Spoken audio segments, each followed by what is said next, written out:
so much. And thanks, Prof, for that profound session. I think when Prof finished, I was like, what else are we coming to discuss? Maybe we should just be going on. But I think that was very instructive. So, and I think Prof laid emphasis on that in terms of what are the trends that we should be expecting. Internet, contains, metaverse, which is basically around data extraction and being able to triangulate different data set and make informed decision out of it. Virtual reality, I think,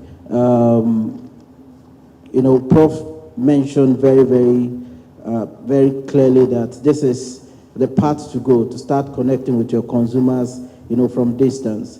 Like I tell people today, if you're operating a business in Nigeria, your competitors are not only in Nigeria.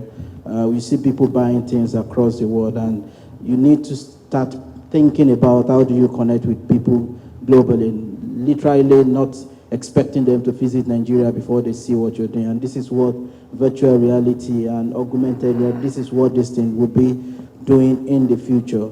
And I think one of the other things that, metaverse will help us crack and data set is about customization. I think this is something that is becoming very huge, and it will become very big in the years to come.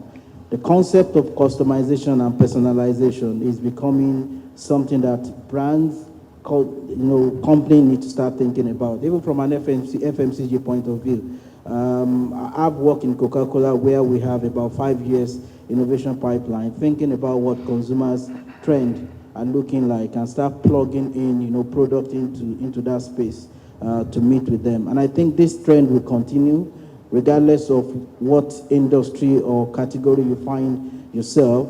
Consumer data are available. The days that we don't have data have gone. Today we have too much data, and I think that is where big data are beginning to become very instructive. How do you then triangulate this data? And that is the missing point. You can have data that is not making sense until you're able to triangulate it. Then you start thinking about, you start getting insight that helps you in your decision making so that you don't waste resources and just spending things irrationally. You are spending things that actually eat the cord of consumers. And I think that is what this new trend will do in the future to come. Brilliantly said. Thank you very much. Thank you.